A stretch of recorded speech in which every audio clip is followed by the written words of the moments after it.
Moscow's Cookbook and Speakeasy with Chef Justice Putnam. Netrootsradio.com.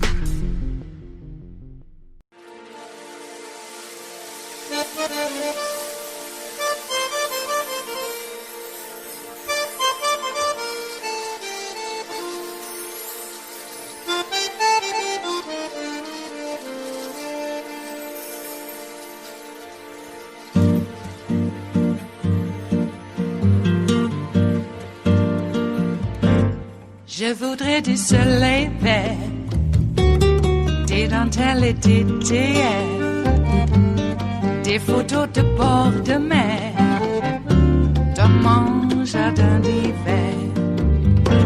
Je voudrais de la lumière, comme en Nouvelle-Angleterre.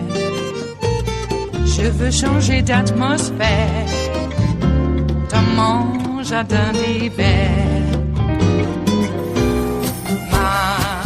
Ma fleur sous la pluie de novembre, tes mains qui courent, je n'en peux plus de t'attendre. Les années passent, il est long, là je tombe. Nul ne peut nous entendre. Je voudrais du Fred Astaire, revoir un latte. Just over a week after the insurrection at the Capitol that left a Capitol police officer and 4 rioters dead, we're still learning about the nature of the threat to members of Congress both then and right now. Now, we've been reporting on this. Some of the most disturbing allegations center around concerns from some Democrats, which they've expressed on the record, that Republican members were somehow aiding the rioters, not just sympathetic to their aims, but providing some kind of aid.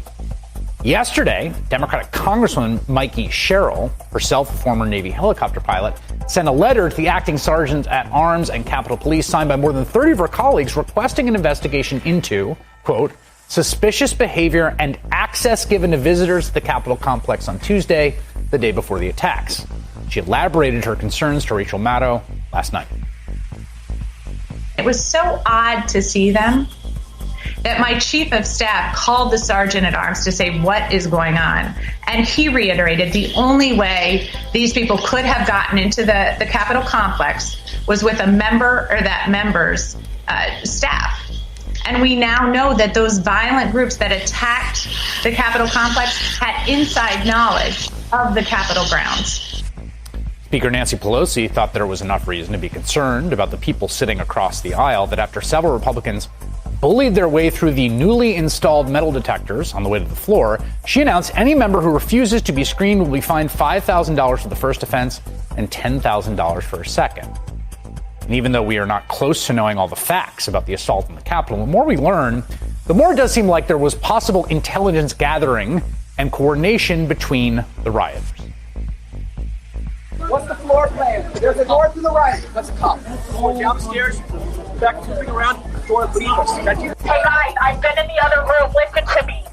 In the other room on the other side of this door, right here where these three are standing, there is a glass that if it's broken, you can drop down into a room underneath it. There's also 2 doors in the other room.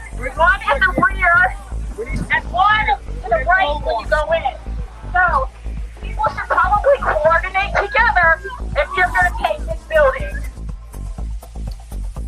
Amazing footage. I mean, announcing on a bullhorn, we should all be part of a conspiracy for this illegal act of taking the Capitol.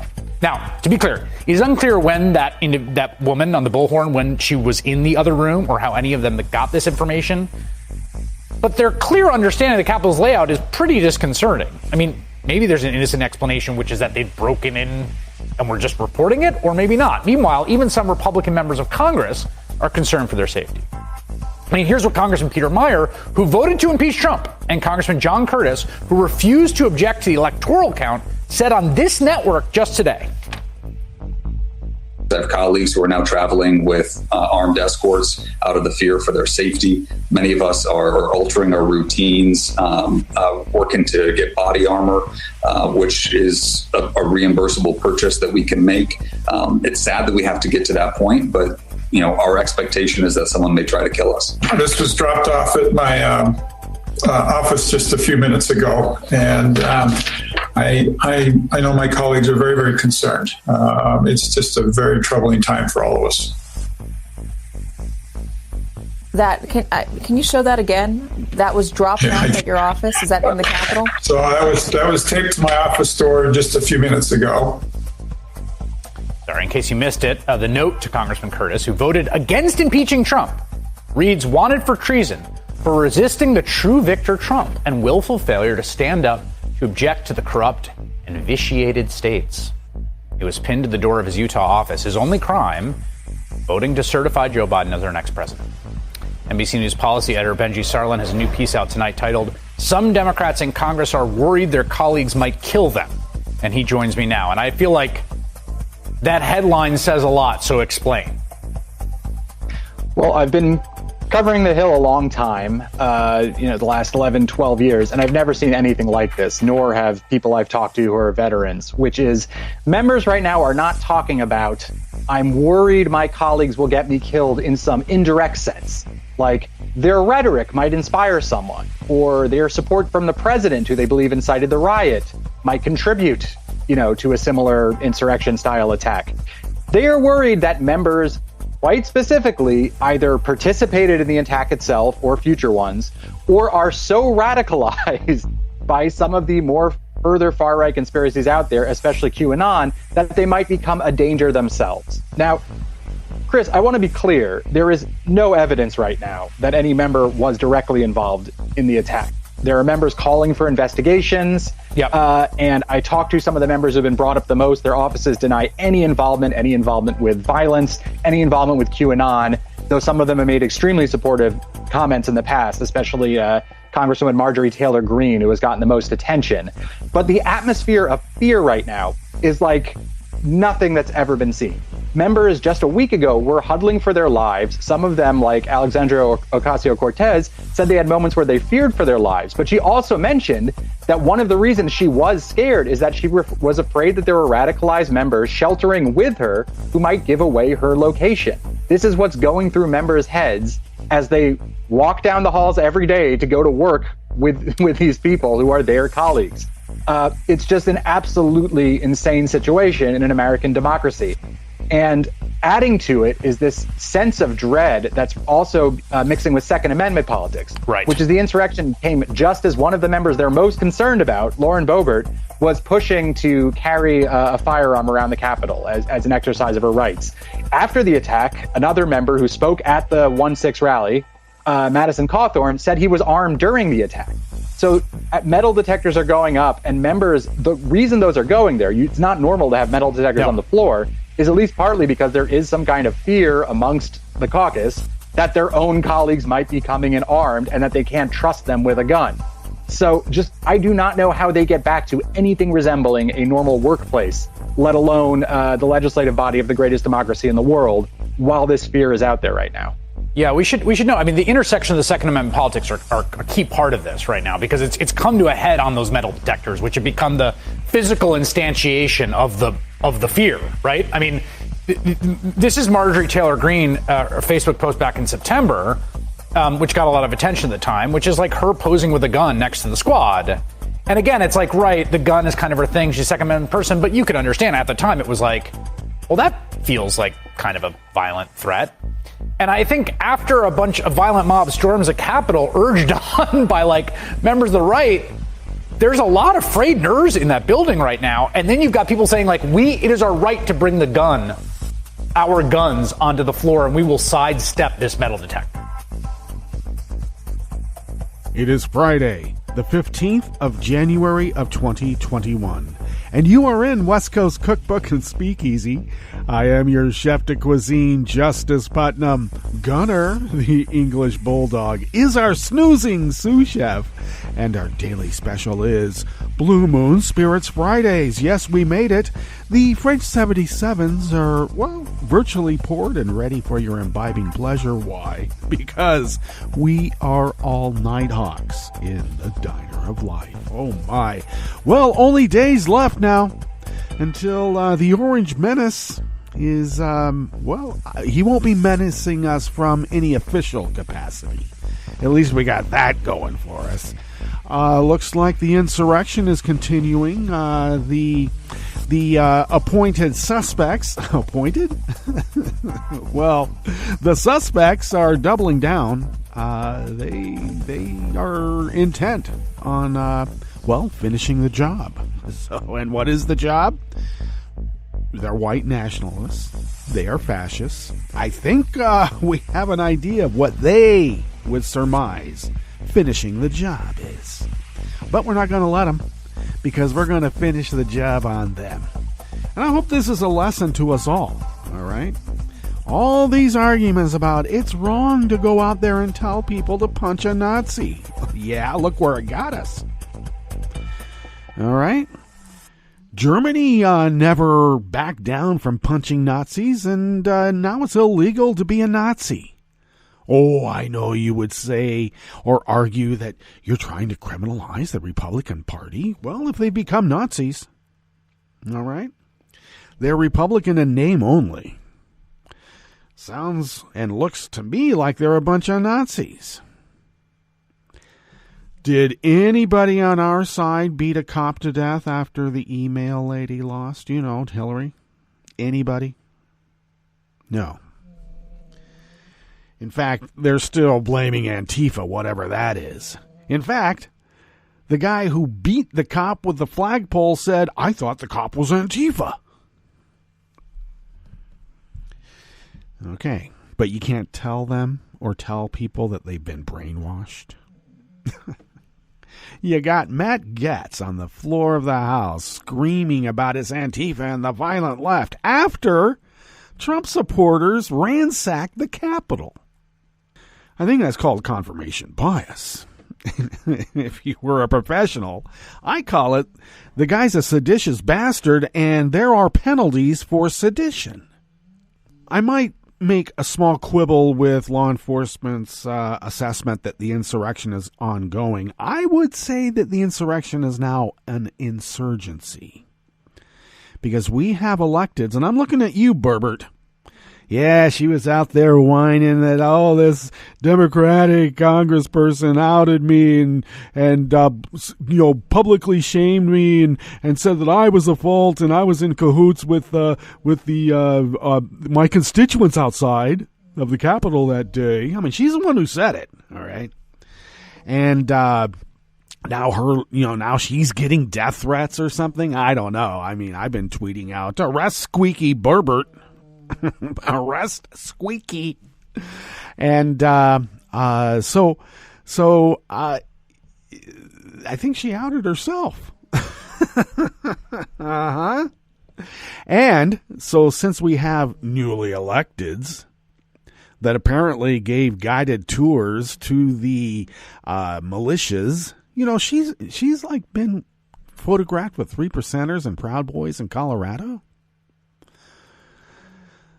Well, let alone the gun charge that's still hanging over her head in Colorado for giving a minor. And what was that story about? A minor? An underage server gave her a gun and said, go out there and serve. But she's underage, and underage kids cannot, kids by their nature are underage, but you know what I mean.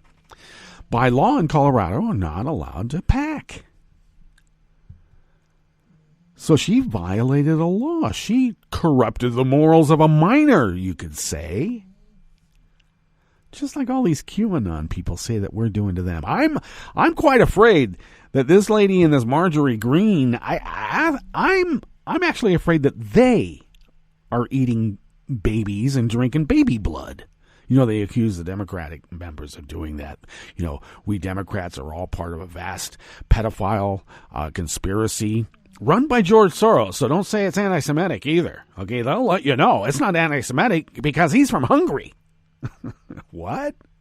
Apparently the only Jews that exist are the ones that come from the Middle East. All the European Jews, they're not Semitic.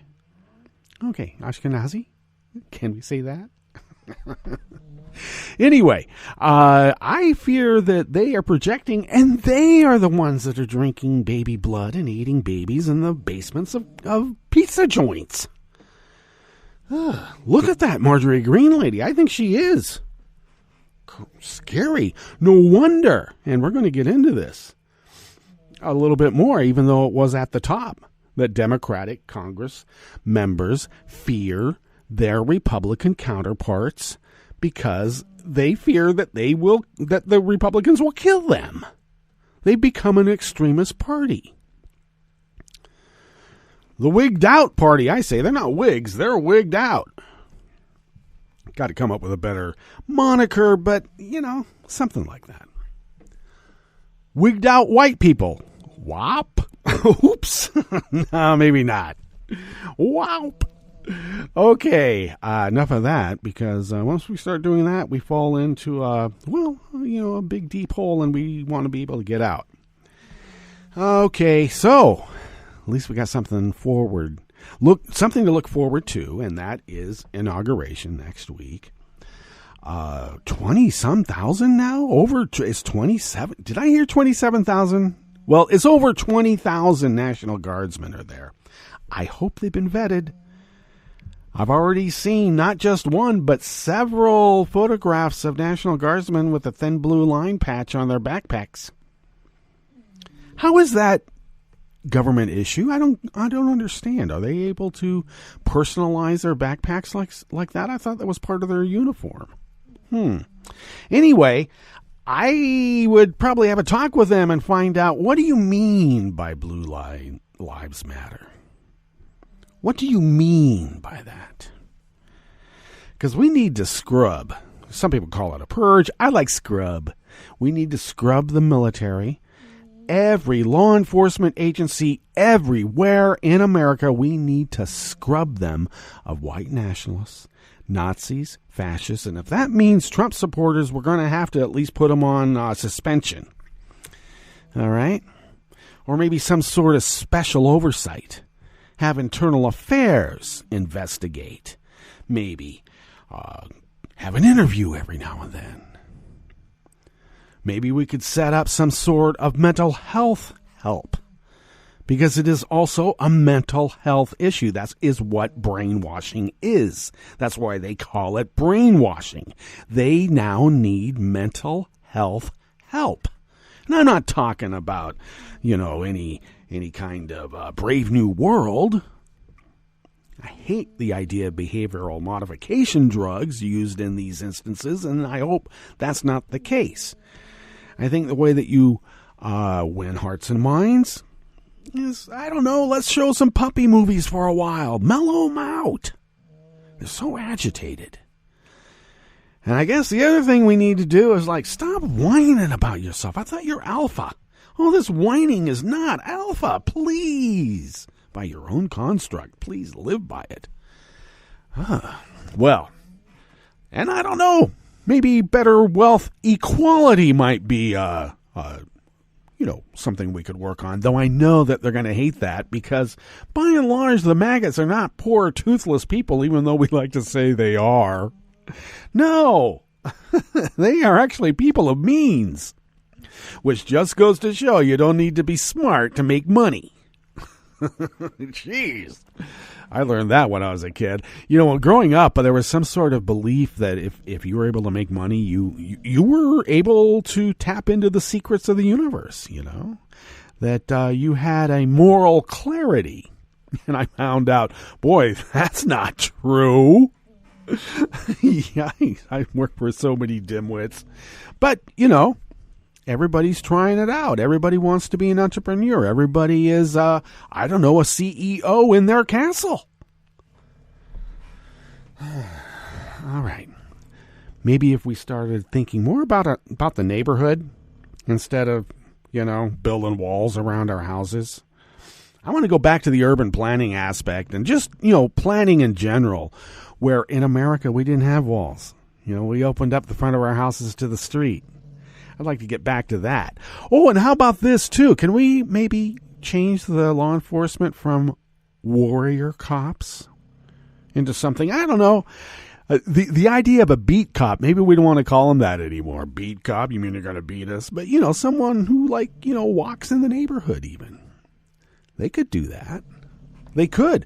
And it would be easier if they weren't wearing all of that gear. God, they're not in a war zone. I know they want to say they are. But we need to stop these closed societies like law enforcement has become and open them up. If they want to be part of the fabric of our society and our government, you got to open up your closed society, okay?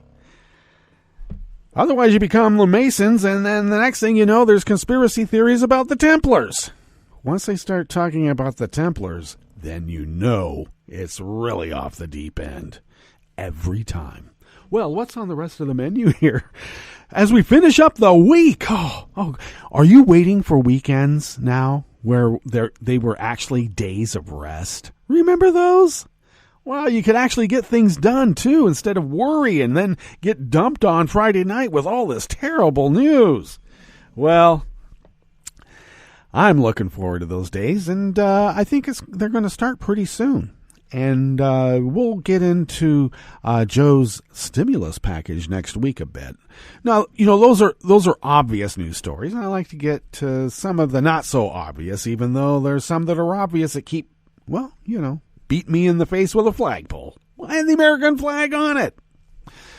Well, on the rest of the menu here, I already mentioned about Democratic members fearing the repugs that they have to serve with. I think those repugs are going to kill us. They want to bring guns into the well. No, not allowed. Because I don't think it's just guns. They won't even let Marjorie Green, Taylor Green, and Squeaky Burbert, won't let them even look into their bags. They have pipe bombs. I still want to know about the pipe bombs around D.C., but I think, I don't want anybody bringing in a pipe bomb in their bag. I don't care if they're an elected or not. Okay? Simple. Okay.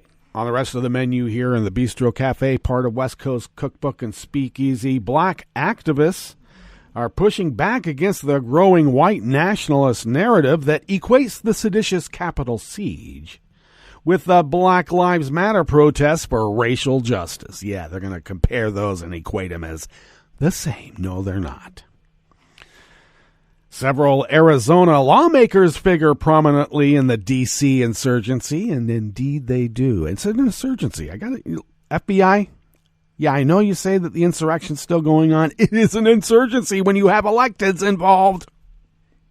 And airlines are stepping up airport security and will prohibit passengers flying to the Washington, D.C. area from packing guns in checked baggage.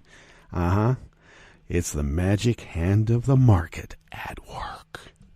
After the break, we move to the chef's table, where Greek police clashed with protesters over plans to set up state security divisions at university campuses. And the European Court will hear the Ukrainian case on Russian human rights violations in the Crimea.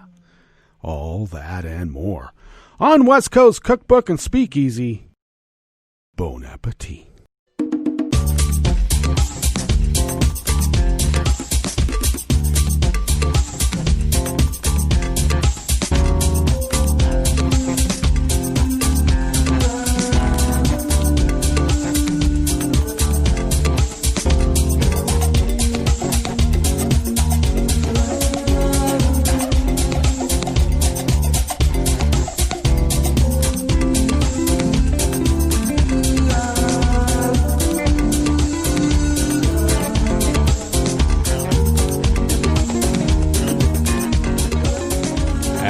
Bottom of our homepage at netrootsradio.com. Off to the right of the page there is the chat room link, and the chat room is monitored by Kelly Lincoln, and we thank Kelly for doing so and so much more.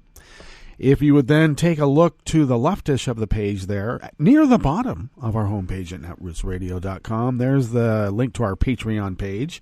If you could afford an espresso-type coffee drink and send those funds to us once a month, we're able to stretch those dollars really beyond compare. We have almost 10 years of experience doing so. And doing so allows us to then fly under the radar because we pay our bills. Continue resisting as the founders originally intended, so many years ago. And that helps us fulfill our civic duty, and we thank you for your generosity in helping us do so. If you would like to follow Netroots Radio on Twitter, do so at Netroots Radio. Tom takes care of that. Thanks, Tom. And everything else that you do. Follow me on Twitter at Justice Putnam. I post the show notes and links diary on Daily Kos about 10 minutes before showtime. Get that posted up on, Twitter and other social media platforms, and you know which ones they are. And also, follow the show on Twitter at Cookbook West and pick up podcasts. Please do pick up podcasts by way of Spreaker, Stitcher, TuneIn, iHeart, iTunes, everywhere, wherever podcasts can be found. They're everywhere. Okay, my snoozing sous chef is back to snoozing because that's his job at this time of the morning. And do we pay him? Well, it's a barter system. It's still an economy, but it's more barter. Okay, it's transactional. I don't know why, but it is. There's unconditional love between he and I, at least on my part. It wouldn't be unconditional if I expected some love from him back, would it? Okay, enough of philosophy. Is that philosophy? Sounds like the old New Age movement, self-actualization. Oh yeah, remember those days? Go to a Saturday seminar and never allowed to go to the bathroom because that was showing some sort of avoidance if you did. I don't know. I think my bladder's full. Okay, let's tuck in to this first offering here in the Bistro Cafe, part of West Coast Cookbook and Speakeasy. It is Blue Moon Spirits Fridays. Yeah, liquid diet today.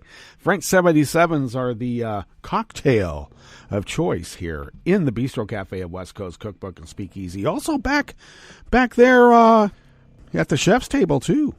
Just letting you know. Julie Watson of the AP brings us this first offering here in the Bistro Cafe of West Coast Cookbook and Speakeasy. Black activists are coming out strongly against a growing narrative among who Julie calls conservatives, but I think they're white nationalists, that equates the deadly siege on the U.S. Capitol with last summer's Black Lives Matter protests of racial injustice. Republican lawmakers defending Trump made the comparison again on Wednesday while building their case against impeachment and accused Democrats of being hypocrites with selective outrage. Their comments marked the latest effort by Trump and the GOP to misrepresent the Black Lives Matter movement as an extremist, violent faction tied to anarchists. Remember when Trump said, or another government official said, those weren't Trump supporters, those were anarchists. I don't know. They said that Trump sent them. You can moan and groan, but he was far more explicit about his calls for peace than some of the BLM and left-wing rioters were this summer when we saw violence sweep across this nation, Republican Representative Matt Gaetz of Florida said in defending Trump before the House voted 232 to 197 to impeach the president for inciting an insurrection. We normally don't apply the P word to Trump, but in this case, I like the idea of the president inciting an insurrection. Who would do that? A mobster. But the two events were fundamentally different. One was an intentional, direct act on a hallowed democratic institution with the goal of overturning a fair and free election. The other was a coast-to-coast protest movement demanding an end to systemic racism that occasionally, but not frequently, turned violent. The GOP has become the party of false equivalency, said James Jones, assistant prof of African-American Studies and Sociology at Rutgers. Many BLM protesters were responding to the death of George Floyd, a handcuffed black man who was seen on video gasping for breath as a Minneapolis police officer pressed his knee into Floyd's neck. I think that's called choking him to death, but hey. Police repelled the demonstrators using rubber bullets, tear gas, and military assets like helicopters. Now, when we say repelled, they were just walking down the street.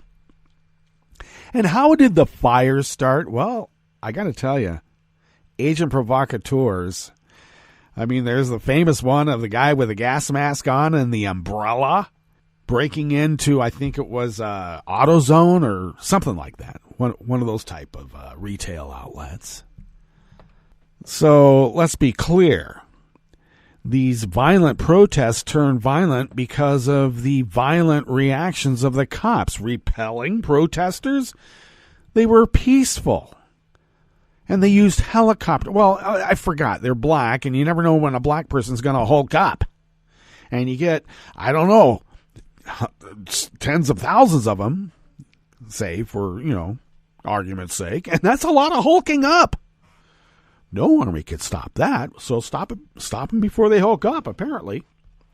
Now, the mob at the Capitol was fueled by baseless conspiracies propagated by Trump that the election was stolen from him through massive fraud. The rioters acted on Trump's direct urging to fight like hell. They attacked police with pipes and chemicals and planted bombs. They were met largely with restraint by law enforcement. The unrest that followed Floyd's death did include vandalism, arson, and looting, but the vast majority of demonstrations were peaceful. Some of the worst violence was in Portland, Oregon, where thousands of protesters turned out nightly for weeks. Some hurled fireworks, rocks, ball bearings, and bottles at federal agents, and a member of a right-wing extremist group was gunned down by an Antifa supporter. I guess that's one way of putting it, but we'll just keep with Julie's assessment here. But prominent Black Lives Matter activists repeatedly distanced themselves from provocateurs and brawlers. Much of the violence came from provoked and unprovoked confrontations with police during city-imposed curfews after peaceful demonstrators had gone home. An analysis of more than 7,750 demonstrations in 2,400 locations across the country found that 93% happened with no violence. And that's according to the U.S. Crisis Monitor, a joint effort by Princeton and the Armed Conflict Location and Event Data Project. The mob at the Capitol smashed its way into the heart of the federal government, seeking to interrupt constitutionally mandated proceedings to affirm President-elect Joe Biden's victory. Lawmakers fled into hiding, and 5 people were killed, including a Capitol police officer who was hit in the head with a fire extinguisher. The overwhelmingly nonviolent demonstrations cannot be compared to the violence at the Capitol, where white supremacists, mobilized by falsehood, peddled by Trump and his GOP allies, laid siege to the Capitol, resulting in its desecration, the aforementioned Jones said. Trump has made no effort to apologize for remarks that egged on the insurrection. Instead, he said, and if you look at what other people have said, politicians at a high level about the riots during the summer, the horrible riots in Portland and Seattle, and various other places, that was a real problem, what they said. Yeah, that's what you say. Freshman Republican and QAnon supporter, though she's now saying she's not, but she is. Marjorie Taylor Greene of Georgia said Democrats should be removed for inciting violence by supporting the protests that followed Floyd's death in May. Trump, she said, has held over 600 rallies in the last 4 years. None of them included assaulting police, destroying businesses, or burning down cities, Greene said. No cities were burned down. Why do you keep saying that? I keep arguing with these people. They keep saying that black people burned down American cities over the summer. There were no cities burned down. It's a lie, a big lie. That's why she's a QAnon person. Because, in fact, occasional violence has happened at Trump rallies, and Trump has all but invited crowds to attack critics and journalists. At several events, Trump supporters and protesters have come to blows, including as recently as November, when clashes between people protesting the election results and counter-protesters ended with at least one stabbing and 20 arrests. Trump has portrayed people arrested in the protests as dangerous left-wing radicals, but a review by the AP found many were young suburban adults with no previous run-ins with law or ties to Antifa. Now, of course, the AP has to let us know that is short for anti-fascist, like that's supposed to be wrong. And Antifa is not a single organization, but rather an umbrella term for left-leaning militant groups that confront or resist neo-Nazis and white supremacists at demonstrations. You can open up the doors for the white supremacists and the neo-Nazis and the fascists. Open up the doors to our government, let them right on in. But if somebody tries to stop them, they're Antifa.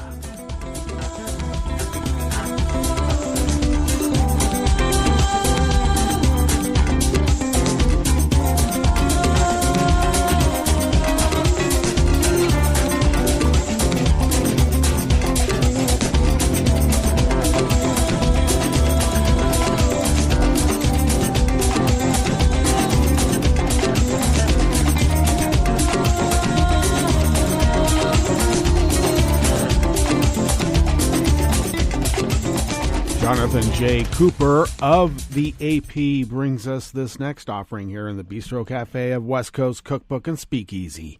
Several Arizona lawmakers figure prominently in the controversy over the Republican effort to overturn Donald Trump's election loss and the ensuing chaos after a mob stormed the Capitol.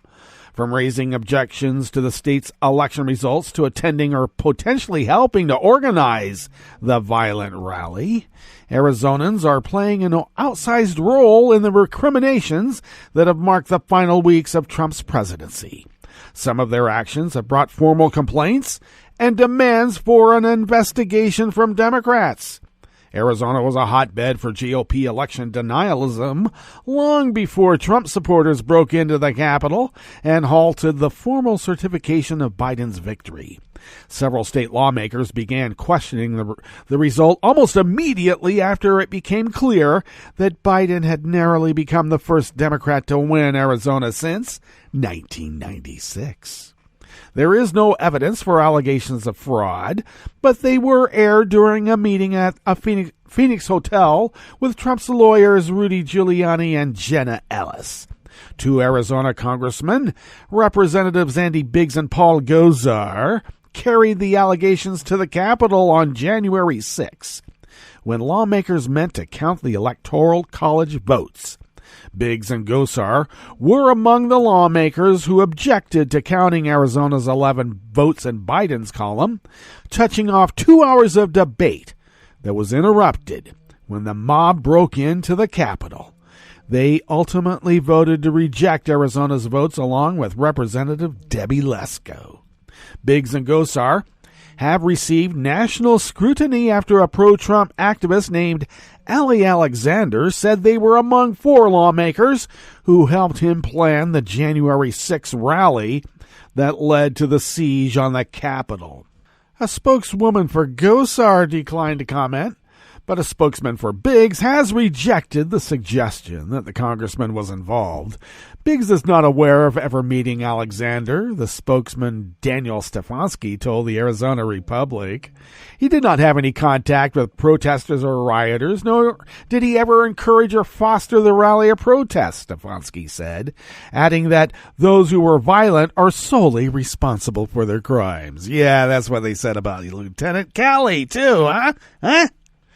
Alexander played a recorded message for Biggs at a rally in Phoenix in December. Stefanski said Biggs recorded at the request of Gosar aides. 3 of Gosar's siblings told the Arizona Republic that they believe he should be expelled from Congress. His siblings in 2018 filmed an ad urging Gosar's constituents to vote against him, saying he has become too extreme.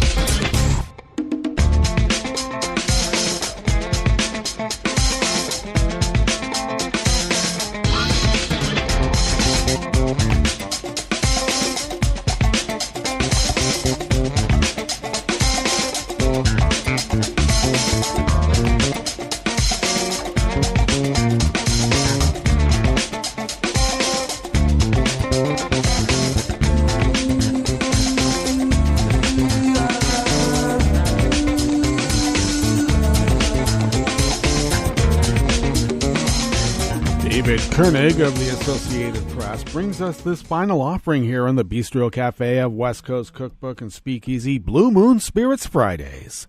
Airlines and airports say they are stepping up security before next week's presidential inauguration, with Delta and other major airlines saying they will prohibit passengers flying to the Washington area from putting guns in checked bags. The moves follow the January 6th riot. Is that what they're calling it, a riot? At the U.S. Capitol by supporters of Trump and politically tinged confrontations on some flights. Tinged. Delta Airlines was the first to announce on Thursday yesterday that it will prohibit checking guns to Washington area airports, and was followed later in the day by United, Alaska, American, and Southwest. All said their bans will start Saturday and run through Inauguration Day until January 23rd. Spirit and JetBlue did not respond to requests for comment. The airlines also announced other measures. American Airlines is bringing back a ban on serving alcohol on flights to and from the Washington area. Flights go dry starting Saturday through next Thursday.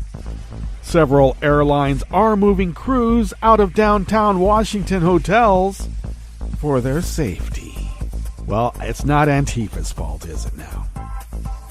That takes us to our break, and we better go to our break. And when we get back from said break, we will go through weather from around the world, and we will finish up with the stories that we have curated for you today. You are listening to West Coast Cookbook and Speakeasy, and we will be right back. You are listening to netrootsradio.com. Please hang up and try again.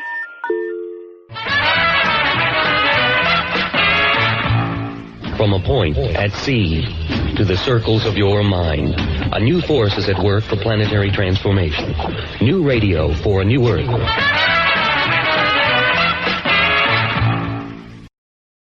This is Take Two Movie Review. I'm Kim Lowe. This week, A Soulful Offering. Pixar movies are known to appeal to adults and kids alike, often tackling themes that most kids' movies don't. The studio's latest, Soul, is its most mature film yet, addressing philosophical questions like why am I here and what's the purpose of life, as well as what it means to have a worthwhile life. With the lead voiced by Oscar winner Jamie Foxx, Soul tells the tale of Joe, a New York jazz pianist who makes ends meet as a middle school band teacher but longs to be a professional musician. His mother, voiced by Felicia Rashad, pressures her son towards the stability of a job with benefits, but a chance encounter leads to an opportunity for him to play with legendary saxophonist Dorothea Williams, Angela Bassett, reviving his aspirations. However, before Joe's dream can materialize, he has an accident and realizes his time is up. While waiting in line for heaven, Joe discovers he can get back to Earth by mentoring a rebellious soul named 22, voiced by Tina Fey, who has resisted becoming corporeal because she doesn't really see the point of it. If ever there was an opening, yeah, but pretty deep for kids. However, there is still kid appeal here due to the film's humor, visuals, and jazz soundtrack. Part of the comedy is the character Moonwind, voiced by British TV personality Graham Norton, who plays a hippie and, while sending up new agey types, guides Joe and 22 on Earth as they explore the meaning of happiness in a manner sophisticated enough to belie the film's mega studio origins. Watching Soul may make you question what you'd do if focusing on a brief and finite time remaining on Earth. One thing is clear, though. Spending 100 or so minutes watching this film won't be something you'll regret. This has been Take Two Movie Review. I'm Kim Lowe. Catch up with us at take2moviereview.com and feed us back on our channel on YouTube.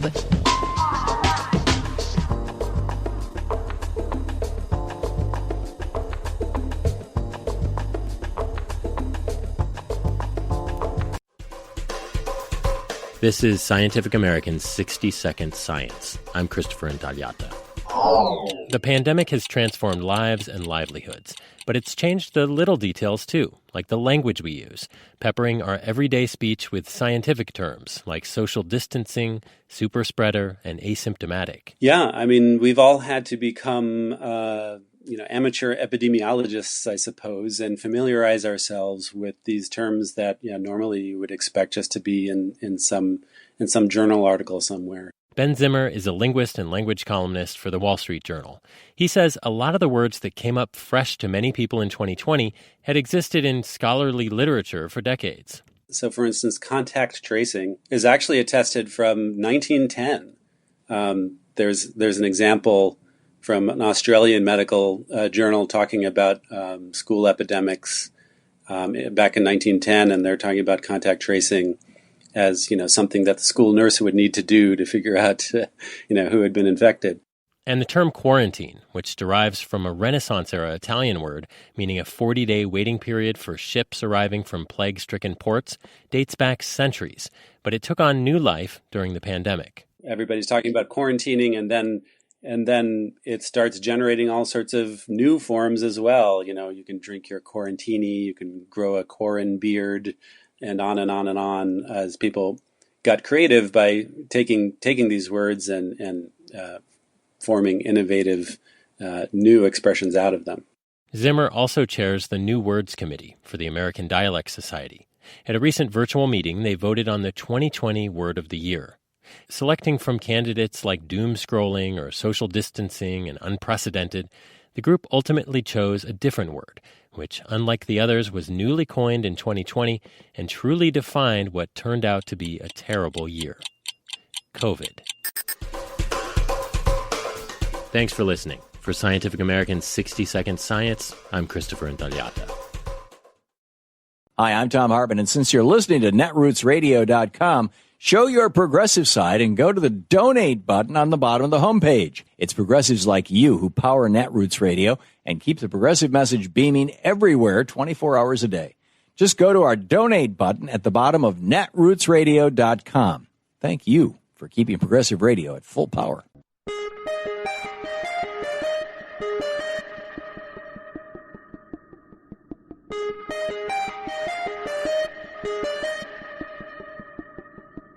Here are some constitutional provisions that could well apply to the recent storming of the Capitol. I'm Bill Newman. On January 6th, insurrectionists carrying out the wishes of President Donald Trump stormed the Capitol to prevent the Congress from confirming the Electoral College vote for Joe Biden and Kamala Harris. The mob overpowered the Capitol Police, smashed windows, ransacked offices, carried the Confederate flag, and desecrated that historic building, brought nooses, handcuffs, and explosives inside, and built a scaffold with a noose outside. Some were screaming, "Hang Pence!" 6 people died, including 2 police officers. The Constitution contains 2 remedies for aiding and abetting an insurrection. The 14th Amendment, in relevant part, says, "No person shall hold any office under the United States who, having previously taken an oath as an officer of the United States to support the Constitution, shall have engaged in insurrection or rebellion, or given aid or comfort to the enemies thereof." The Constitution also provides for impeachment of the president for treason, bribery, or other high crimes and misdemeanors, with only 2 potential punishments after conviction by the Senate: removal from office and disqualification to hold any future office. But that's not the end of the story, because the Constitution also says that, quote, The party convicted by the Senate and punished shall nevertheless be liable and subject to indictment, trial, judgment, and punishment according to law. The Civil Liberties Minute is made possible by the ACLU because freedom can't protect itself. I'm Rick Smith, and this is Labor History in 2. On this day in labor history, the year was 1946. That was the day the United Electrical Workers joined the national post-war strike wave. 200,000 UE members walked off the job at General Electric, Westinghouse, and General Motors Electrical Division. Across the country, reduction of hours and phony job reclassifications led to a 30% wage cut, while years of wartime grievances piled up. All this led to the workers demanding a $2 a day pay raise. Many of these workers were young women on strike for the first time. They had spent much of the war fighting piecework and gender-based divisions of labor. Reports from the picket lines showed overwhelming support among the strikers and from the general public. Older male co-workers who built the UE joined young women strikers on the line. At the GE Mazda Lamp Works in Youngstown, Ohio, steelworkers joined women strikers to bolster the picket lines. In Lynn, Massachusetts, signs of women picketers read, "We want to live, not just exist," and "Let the pipes freeze. They don't care if we freeze," in response to maintenance crews being allowed to pass. In Bloomfield, New Jersey, 6 restaurants turned their establishments over to the strikers. GE President Charles Wilson complained bitterly of the 12,000 or so picketers that blocked the gates of the GE Schenectady plant. Strikers across the country faced violent confrontations and beatings as police on horseback waded through the crowds. Philadelphia strikers retaliated by pouring marbles onto the streets. Workers at GE and Westinghouse would eventually settle for 18 cents an hour, less than what they had hoped for, but more than either company had been willing to give. Management would remain in shock for years at the level of solidarity among the strikers and the community.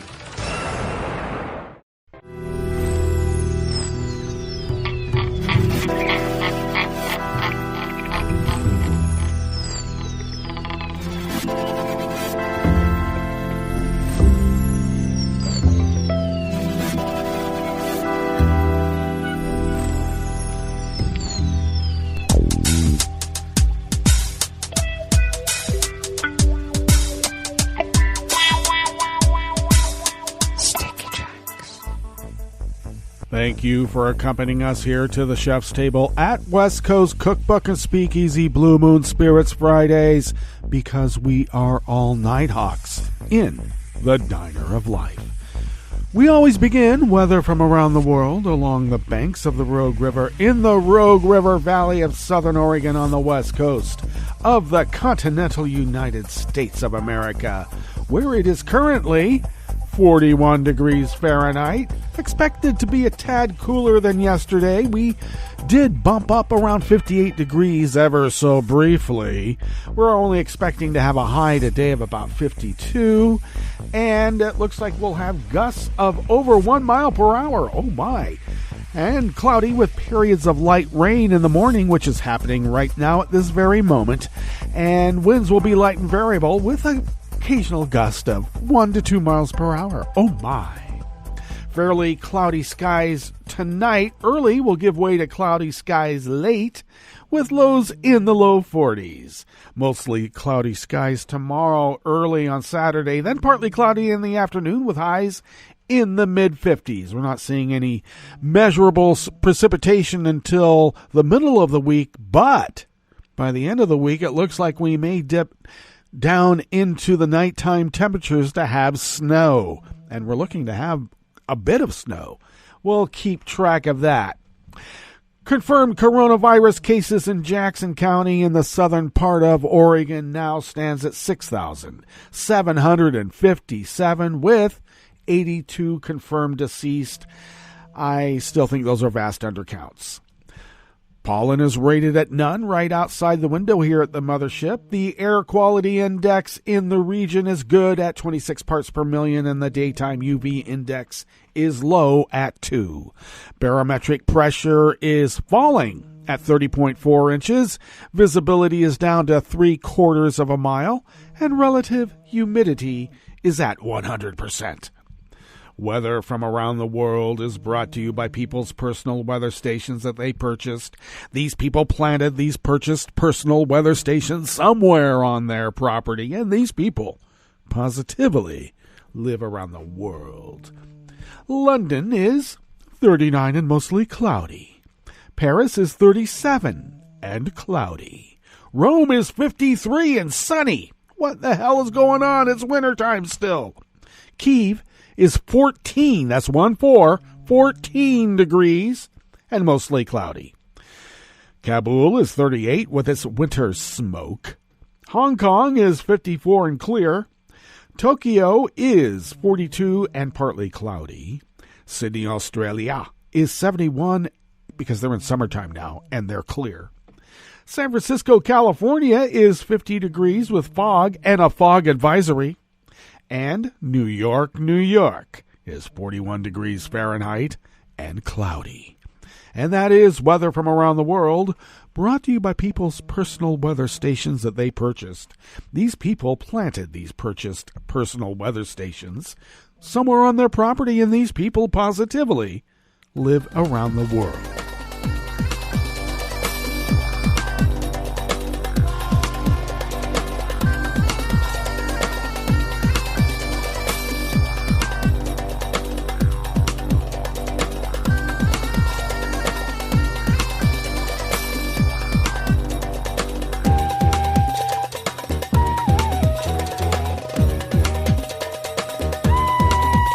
Anonymous Associated Press staff bring us this first amuse-bouche here at the chef's table at West Coast Cookbook and Speakeasy. Police have used tear gas to disperse crowds at a rally in Athens organized to protest plans to set up a state security division at university campuses. Mass gatherings are banned under current lockdown rules imposed because of the pandemic, but members and supporters of student and left-wing groups joined a rally yesterday, Thursday, near Parliament in central Athens. Greece's center-right government scrapped a decades-old ban on police entering university grounds, arguing the measure had frequently been exploited to organize violent protests and even criminal activity. The government plans to set up a campus police division and limit entrance to university grounds to students, academic staff, employees, and guests. Under the proposed changes, university entrance requirements will also be amended and time limits will be set for the completion of degree courses. You're not going to be an eternal freshman forever. Free access to university areas is seen by many Greeks as an important source of political dissent and which allowed resistance to be developed against authoritarian regimes in the past. The main left-wing opposition party, Syriza, is backing the education protests and has described the proposed reforms as undemocratic and aimed at making universities sterile and unfree.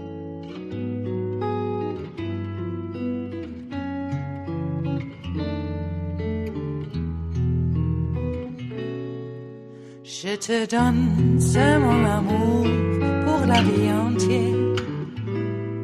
La promesse de me trouver à tes genoux. Aussitôt que tu m'appelles, rester toujours fidèle. C'est tout, c'est tout. Je te donne tous mes printemps, mes étés de mer. Mais automne, quand les feuilles tombent partout, si ce n'est pas une bonne affaire, je te donne tous mes hivers. Anonymous Reuters staff bring us this final amuse-bouche here at the chef's table at West Coast Cookbook and Speakeasy. The European Court of Human Rights will hear part of a case brought by Ukraine alleging Russian human rights violations in the Crimea, which was annexed by Moscow in 2014, the court said yesterday, Thursday. Abuses alleged by Ukraine include enforced disappearances, unlawful detention, and suppression of non-Russian media had been deemed admissible and would be followed by a judgment at a later date, the court statement said.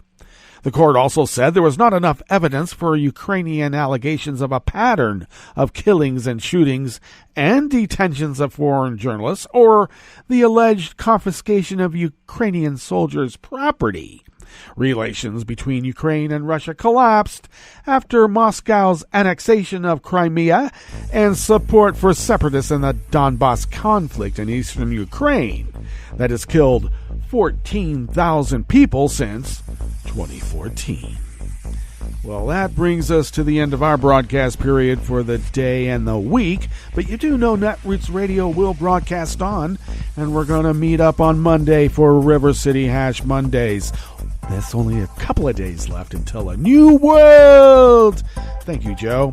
So do stay tuned to Netroots Radio all day and all night for all the breaking news as it breaks, and we'll meet up here on Monday, right here in West Coast Cookbook and Speakeasy. Bon appetit.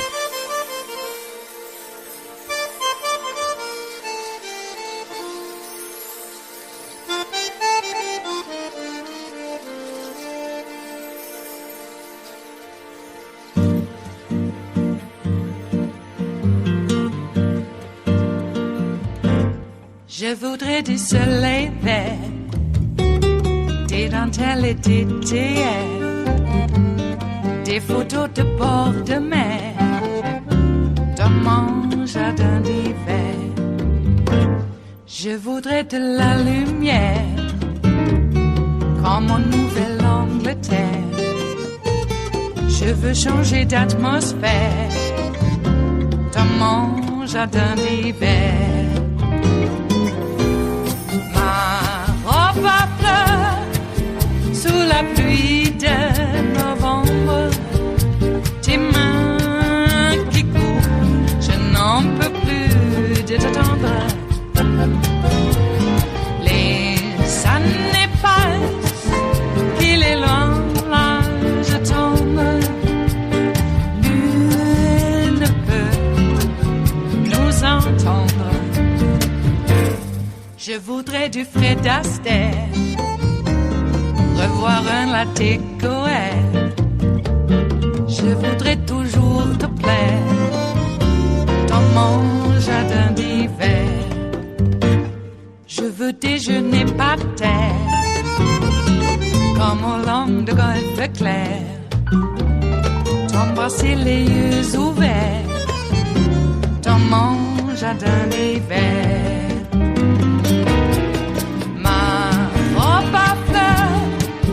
Sous la pluie de novembre, tes mains qui courent, je n'en peux plus de t'attendre. Les années passent, il est loin, là je tombe. Nul ne peut nous entendre. Ba-da-da-dum-di-da-dum. Ba-da-da-dum-di-da-dum. Ba-da-da-dum-di-da-dum. Dans mon jardin d'hiver. Ba-da-da-dum-di-da-dum. Ba-da-da-dum-di-da-dum. Ba-da-da-dum-di-da-dum. Dans mon jardin d'hiver. Dans mon jardin d'hiver. Dans mon jardin d'hiver.